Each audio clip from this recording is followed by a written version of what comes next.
ओम शांति। क्या कारण है कि इतना श्रेष्ठ ज्ञान मिलने के बाद, परमात्म ज्ञान अपनाने के बाद, सत्यता की राह पर चलने के बाद भी, बाबा का बनने के बाद भी हमारी ही अपनों के द्वारा विरोध होता है, हमें बंधन डाले जाते हैं और कहीं न कहीं इस जीवन को छोड़ने के लिए बोला जाता है। ये बात उनके लिए ज़्यादा ज़रूरी है जिनके माता पिता पहले से ज्ञान में नहीं हैं, चाहे कुमार हैं, कुमारियां हैं या फिर गृहस्थी भी हैं। तो जिनके अपने पहले से ज्ञान में नहीं होते हैं और हम पहले ज्ञान में जाते हैं तो हमारा बहुत विरोध भी होता है, बंधन भी डाले जाते हैं। तो उसका क्या रीज़न है? और कुछ लोग उस विरोध को नहीं हैंडल कर पाते हैं तो वो ज्ञान को ही छोड़ देते हैं और कह सकते हैं कि अपने ही पैरों पर कुल्हाड़ी मार लेते हैं, अपने 84 जन्मों की ही प्राप्ति में लकीर लगा देते हैं। तो आज हम इसी बात पर चर्चा करेंगे कि कैसे हम लौकिक और अलौकिक दोनों लाइफ में बैलेंस बनाएं। तो हमें ये समझना पड़ेगा सबसे पहले कि जो हमारा विरोध कर रहे हैं, वास्तव में वो विरोध नहीं कर रहे हैं, उसके पीछे की आपको इंटेंशन समझना पड़ेगा, तब आपको वो विरोध नहीं दिखाई देगा। जब आप ये सोचेंगे ना कि हमारा विरोध हो रहा है, हमें बंधन डाले जा रहे हैं, हमें रोका जा रहा है, तो उनके प्रति आपके अंदर कहीं ना कहीं घृणा भाव पैदा होगा। हो सकता है नफरत भी होने लगे उन लोगों से। और जब घृणा और नफरत पैदा होगी उन लोगों के लिए जो आपके अपने हैं, तो फिर आपके अंदर उनके प्रति शुभ भावना खत्म हो जाएगी। आपको ऐसा लगने लगेगा कि ये हमारे दुश्मन बन के बैठे हैं, जबकि वो दुश्मन नहीं है, सबसे बड़े आपके दोस्त हैं। अब हम ये समझने की कोशिश करेंगे प्रैक्टिकल अनुभवों से कि उनके पीछे, विरोध के पीछे या बंधन के पीछे उनकी क्या भावना होती है। जब आप उस भावना को समझ जाएंगे तो उनके प्रति आपके अंदर शुभ भावना, रिगार्ड, रिस्पेक्ट आ जाएगा और वो आपके संबंधों में मिठास पैदा कर देंगे। जो बात दोनों को आपस में लड़ा रही है वो बात ही ख़त्म हो जाएगी। तो देखिए, बात आती है सबसे पहले यहाँ पर पवित्रता की। जब हम इस मार्ग को समझते हैं, निश्चय करते हैं और आगे बढ़ते हैं तो हमें पता चलता है कि भाई पवित्रता ही सबसे बड़ा जीवन है और पवित्रता से श्रेष्ठ जीवन या इससे बड़ी शक्ति कोई नहीं है और इसे मुझे अपना जीवन ही बनाना है।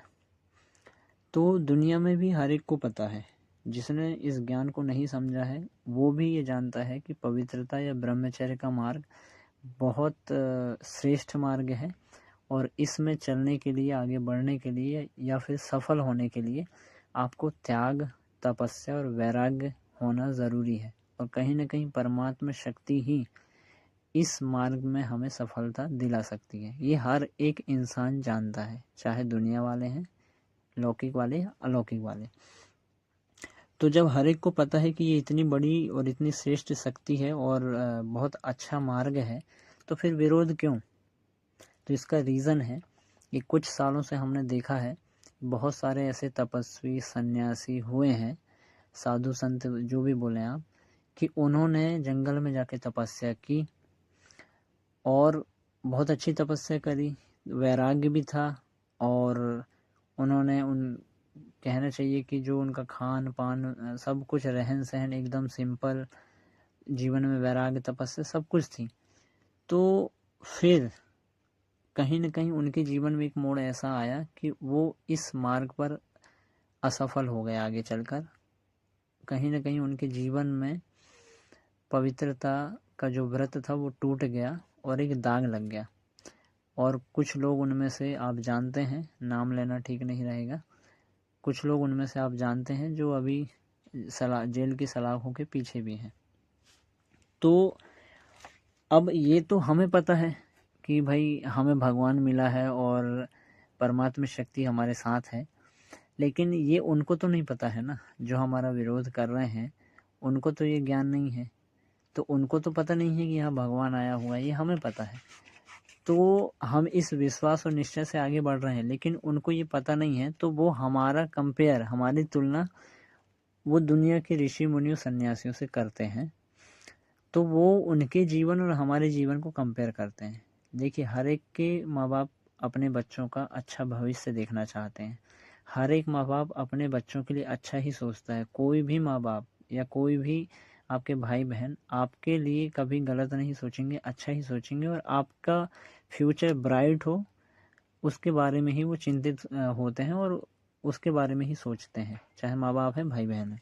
लेकिन जब वो हमारे जीवन को और उनके जीवन को तुलना करते हैं तो वो देखते हैं कि यार उन्होंने जंगल में जाकर तपस्या की, उनका भोजन सिंपल, उनका रहन सहन सिंपल, ठीक है, वो समाज से हट गए और उन्होंने त्याग, तपस्या, वैराग सब कुछ देखा उनके जीवन में, और फिर भी वो इस मार्ग पर पूर्णतः सफल नहीं हो पाए।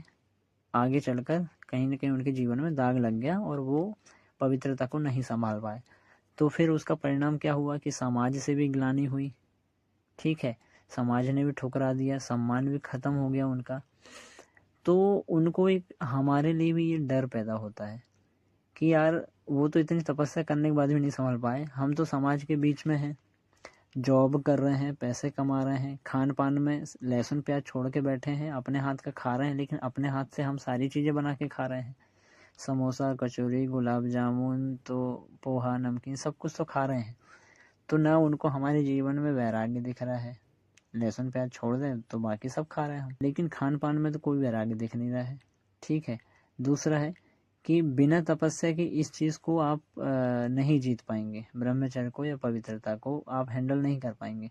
तो तपस्या भी दिखनी चाहिए ना हमारे जीवन में। तो एक तो वैराग्य दिखाई नहीं दे रहा है यदि हमारी भोजन में सिंप्लिसिटी नहीं है, या फिर हमारी ही धारणाएं कमज़ोर हैं, क्योंकि हमारे माता पिता को भी ये पता है कि यदि इस श्रेष्ठ जीवन में आगे बढ़ना है तो धारणाएं कठोर होनी चाहिए और तपस्या होनी चाहिए। अब हम अमृत वेला भी नहीं उठ रहे हैं, योग भी अच्छे से नहीं कर रहे हैं, ना कोई स्टडी करते हैं ज्ञान की, ना मुरली। तो फिर क्या होता है कि हमारे जीवन में उनको तपस्या नहीं दिखाई देती। और हम ये सब क्यों करते हैं, कुछ लोग कर कि भाई हमारा विरोध हो रहा है तो हम चुपके से मुरली पढ़ेंगे या चुपके से अमृत वेला कर लेंगे। तो हम उनसे भागते हैं कि उनके सामने ना करें ताकि वो हमें डांटे ना, जबकि उनके सामने ही आप तपस्या करेंगे, उनको आपकी तपस्या दिखाई देगी तो उनके अंदर ये डर खत्म होगा, आपके प्रति सम्मान जागेगा और आपके ऊपर एक विश्वास बनेगा उनका कि हाँ यार, मेरा बेटा या बेटी इतना तपस्वी है, इतनी दृढ़ता से, इतनी कठोर धारणाओं से आगे बढ़ रहा है, तो वो इस मार्ग पे झंडे गाड़ देगा। तो उनके अंदर ये विश्वास पैदा होना चाहिए। जब ये विश्वास पैदा होगा तो उनका वो डर खत्म हो जाएगा। नहीं तो उनके जीवन में हमेशा ये डर बना रहेगा। बातें तो, ये डर हमेशा बना रहेगा कि बातें तो बड़ी बड़ी कर रहे हैं लेकिन जीवन में तपस्या नहीं है। फिर आगे चलकर क्या होगा, हो सकता है कुछ साल बाद ये नशा उतर जाए इनका, तो फिर वापस से इसी समाज में लौटना पड़ेगा। फिर समय भी निकल गया, उम्र भी निकल गई, तो ना उधर के रहे ना इधर के रहे, दोनों ही तरफ से चले जाएंगे। और फिर समाज की ग्लानि भी उनका, जैसे कि टॉर्चर समाज का, वो सब झेलना पड़ेगा। तो ये डर उनके अंदर बना हुआ होता है। तो इस डर को ख़त्म करती है हमारी तपस्या। और तपस्या के आगे, वैराग्य के आगे हर एक झुकता है, हर एक नमन करता है, क्योंकि दुनिया में बाकी सब करने वाले मिल जाएंगे लेकिन त्याग, तपस्या और वैरागी नहीं मिलेंगे। और जहाँ त्याग, तपस्या और वैराग है वहाँ सम्मान है, वहाँ रिगार्ड है, वहाँ रिस्पेक्ट है। तो जो हमारा विरोध भी कर रहे हैं ना, तो वो हमारा वास्तव में विरोध नहीं कर रहे हैं, क्योंकि उनको पता नहीं है। तो वो भी हमारे फ्यूचर के बारे में अच्छा सोच रहे हैं, लेकिन उनको फ्यूचर यहाँ पर नहीं, उनको फ्यूचर वहाँ पर दिखाई दे रहा है जहाँ, जिस जीवन को वो जी रहे हैं। तो जब हमारे जीवन में उनको त्याग, तपस्या, वैराग्य दिखाई देगा तो उनके फिर हमारा भविष्य यहाँ भी और ज़्यादा ब्राइट दिखेगा। उनको लगेगा कि हमारे घर में कोई एक देवात्मा अवतरित हुई है, और उनको भी खुशी होती है कि उनके घर में भी कोई ऐसी आत्माएं आए जो इतनी तपस्या करे, इस मार्ग पर आगे बढ़े। तो कहीं ना कहीं वो भी समझते हैं कि हमारे बहुत अच्छे पुण्य कर्म है कि जो ऐसी आत्मा का हमारे घर में अवतरण हुआ है। तो आपके प्रति उनके अंदर एक सम्मान, रिगार्ड, रिस्पेक्ट पैदा होता है और वो इस विरोध को ख़त्म कर देता है। एक रीज़न ये। अब दूसरी बात करते हैं कि कई बार ऐसा भी होता है कि हम, अब पता तो सबको चल जाता है कि ओम शांति वाले हैं, तो भाई शांत रहना चाहिए ना। फिर हम घर में गुस्सा कर रहे हैं, किसी बात पर चिड़चिड़े हो रहे हैं, किसी को चिल्ला रहे हैं, तो उससे क्या होता है कि फिर एक तरफ हम ये मुखौटा पहन के चल रहे हैं, हम ओम शांति वाले हैं, ठीक है। मतलब उनको फिर ये मुखौटा लगता है कि आप बातें कर रहे हैं शांति की और जीवन में आपकी अशांति है, आप खुद चिड़चिड़े हो रहे हैं, गुस्से हो रहे हैं। तो कहीं ना कहीं वो चीज़ जीवन में नहीं दिखाई देती है ना, तब फिर और हमारा विरोध होता है, फिर हमारे प्रति जो सम्मान होना चाहिए ना, जो रिगार्ड, वो ख़त्म हो जाता है उनका। और दूसरा तीसरा कारण कि घर की जिम्मेवारियाँ, ये सबसे ज़्यादा इम्पोर्टेंट है कि हम सेंटर जा रहे हैं, वहाँ पर झाड़ू पोछा भी कर रहे हैं, वहाँ लगन से, खुशी से, बिना थके हम वहाँ पर दिन रात सेवा करने के लिए तैयार बैठे रहते हैं। दीदी का फ़ोन आया, ये चले दौड़ के, करना भी चाहिए, अच्छी बात है। लेकिन जब घर में मम्मी बोलती है कि बेटा झाड़ू कर दो, पोछा कर दो, पानी भर दो, या जो भी, तो यहाँ पर हम, अरे अभी मेरे पास टाइम नहीं है, या मैं खेल रहा हूँ, या कुछ कर रहा हूँ, तो हम मना कर देते हैं, या आलसी कायरता दिखा देते हैं, आलस्य दिखा देते हैं। दूसरा है कि माँ बाप की सेवा जहाँ करनी चाहिए, जहाँ उनको हमारी हेल्प की ज़रूरत है, वो नहीं करते हैं, तो उनको लगता है कि कहीं ये हमसे दूर ना हो जाए, छोड़ के ना चला जाए। फिर एक डर ये भी आता है कि फिर हमारा ये बुढ़ापे में सहारा बनेगा या नहीं बनेगा, क्योंकि हमसे दूरी बना रहा है। तो ये डर को भी उनका ख़त्म करना है हमें, कि जब मेरी घर में ज़रूरत है तो मुझे वहाँ भी बढ़ चढ़ कर खुशी से और लगन से, पूरी समर्पणता के साथ उनकी भी सेवा करनी है। मम्मी के पापा के काम में हाथ बटाना है मुझे। जितना मैं खुशी से सेंटर की सेवाएं करता हूँ, ये भी बाबा ने बोला है कि हमारा सेवा स्थान है, लौकिक घर भी सेवा स्थान है, तो उतनी ही खुशी से आगे होके मुझे अपने घर की सेवाएं, जिम्मेवारियां भी निभानी है। तब कोई फिर आपका विरोध नहीं करेगा। क्यों करेगा भाई? कहीं ना कहीं उनको उनके कुछ हिस्सों में आप काम चोरी करते हो, जहाँ उनको ज़रूरत है तब आपका विरोध होता है, या तब आपको बंधन डाले जाते हैं। फिर उनको लगता है कि ये तो उनके ही हो गए हैं, सब वही सब कुछ है इनके लिए। तो हमें घर को भी आश्रम बनाना है इस तरह से, तो फिर किसी बात का विरोध नहीं है। हमारा पर्सनल एक्सपीरियंस यही है कि पहले शुरुआत में जब आए तब थोड़ा हुआ, पर ये समझ में आ गया था कि तपस्या, वैराग्य ही हर एक को आपके सामने झुकाता है, नतमस्तक करता है, आपके प्रति सम्मान पैदा करता है। तो बस वो बना के रखिए, और अपनी धारणाओं से कभी कॉम्प्रोमाइज़ नहीं किया, चाहे कुछ भी हुआ, लेकिन धारणाएं नहीं तोड़ी। क्या होता है, हम सोचते हैं यार चलो इतना चला लो इनको संतुष्ट करने के लिए। वास्तव में जब हम सोचते हैं इनको संतुष्ट करने के लिए इतना तो हम कर देते हैं, तो फिर होता क्या है कि सब, हर एक को पता है कि भाई ओम शांति में जाते हैं, ब्रह्मा कुमारी में जाते हैं, तो इनकी धारणाएं ऐसी है, ये लहसुन प्याज नहीं खाते, किसी का हाथ का नहीं खाते।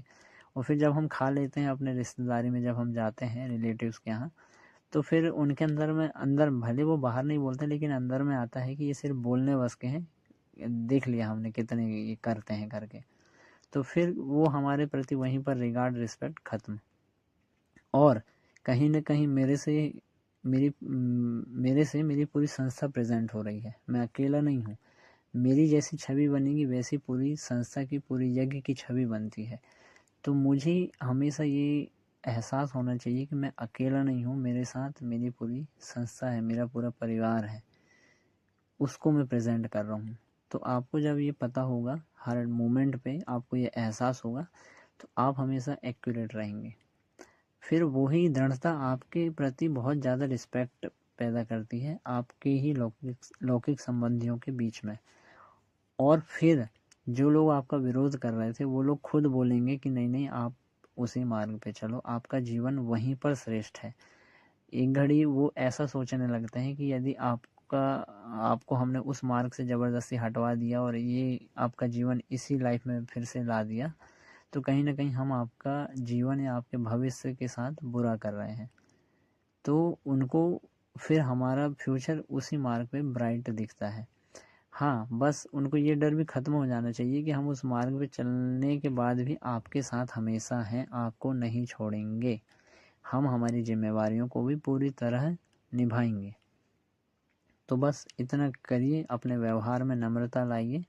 और सबसे बड़ी चीज़ है कि शुभ भावना।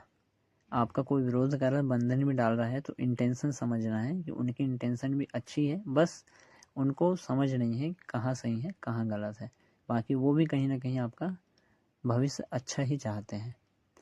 तो जब आप उनके इंटेंशन को समझेंगे तो उनके प्रति आपके अंदर शुभ भावना आएगी, और वो शुभ भावना ही शिव भगवान वाच है, शुभ भावना पत्थर को भी पानी बना देती है।